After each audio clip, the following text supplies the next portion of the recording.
não é? A gente tem a profecia clássica bíblica um pouco deixada de lado quando a gente vê, por exemplo, o movimento cristão moderno, evangélico, pentecostal.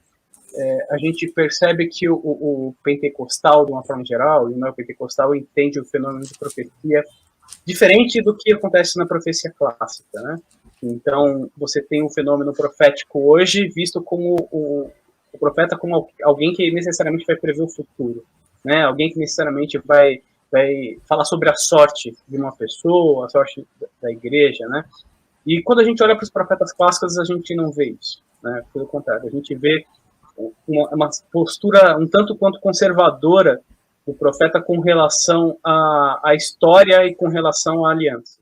Então, a questão da aliança, que é um ponto fundamental nos profetas, em Jeremias isso é gritante, né, a influência de Jeremias a respeito do livro do Deuteronômio, né, a gente percebe que Jeremias ele está muito mais preocupado em analisar o passado do que projetar o futuro.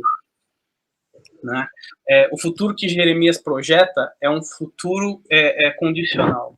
Então, assim, se você seguir por esse caminho, você terá esse destino. Se você seguir por outro, você vai ter outro destino. Então, é muito curioso, porque o que Jeremias propõe não é necessariamente simplesmente uma visão dos acontecimentos futuros. Mais do que prever do que vai acontecer, a angústia, até você comentou, né? A angústia, será que ele não previa um pouco da angústia que ele sofreria? Mas mais do que isso, é o cara que olha para a aliança deuteronômica, olha para a aliança mosaica e fala assim, o que a gente está fazendo, o caminho que o povo está seguindo, desculpa a expressão, vai dar merda, tá? A aliança é clara com relação ao que a gente segue.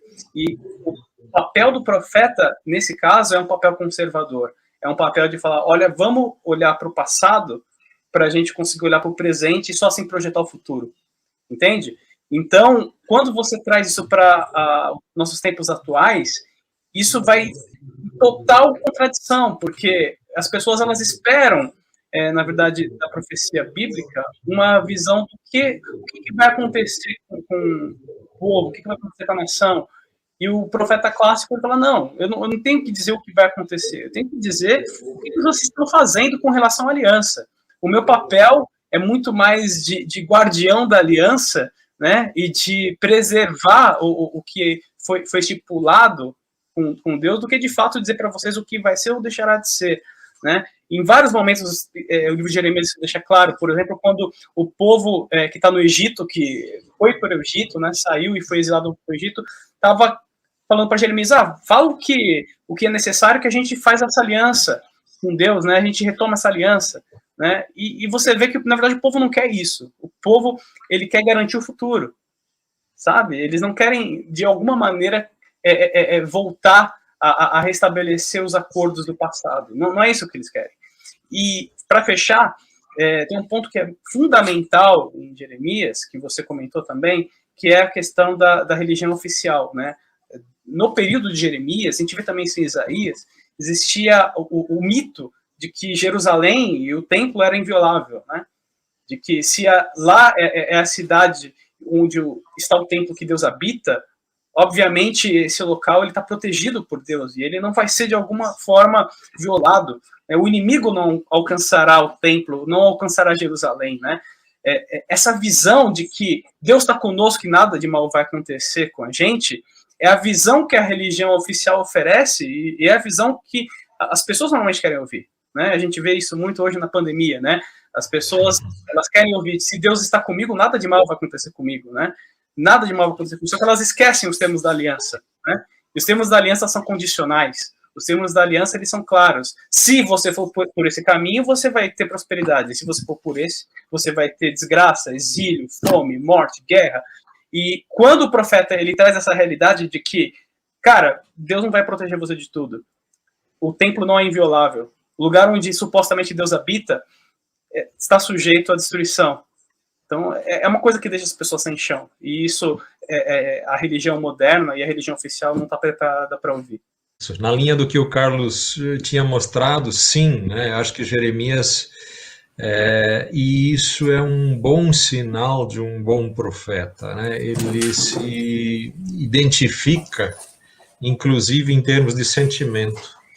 É mais ou menos, como o Carlos falou aí agora, se fosse hoje na pandemia, né, existem enormes diferenças entre as circunstâncias históricas. Lá o castigo de Jerusalém, de Judá, estava profetizado e avisado desde a lei de Moisés, então era visto como castigo. Na pandemia nós não temos isso, mas a situação de sofrimento geral que se avizinha e se avoluma, nós temos. Então, eu acho que vale sim a comparação. E o que o Carlos chamou de religião oficial, textualmente o livro dá o nome de falsos profetas. Então, lá na Bíblia Conselheira, a gente até fez um quadro aí em Jeremias, que o título é O que pregam falsos profetas. Então, falsos profetas pregam aquilo que as pessoas, e principalmente o governo, querem ouvir. Dizem, não vai acontecer nada, não vai acontecer nada. Foram levados alguns para o exílio, daqui a pouco eles estão de volta, Deus vai trazer de volta, vai dar tudo certo. Esses eram os falsos profetas.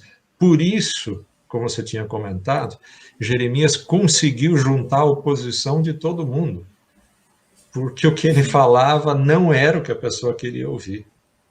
A gente quer ouvir pensamento positivo, a gente quer ouvir que vai dar tudo certo, e Jeremias vai ter que dizer, olha, desse jeito não vai dar tudo certo, não, vai ser terrível. E quando ele fica convencido, mais lá no capítulo 8 e no 9 aparece, quando ele fica convencido de que Jerusalém vai ser destruída mesmo, que assim, o povo não vai se arrepender, aí ele chora. Aí ele chora. É como se a gente, né, fosse ser profeta nesses tempos de pandemia. A gente não vai dizer, olha, vocês estão recebendo o castigo dos seus pecados, bem feito, fizeram tudo errado, por isso está acontecendo.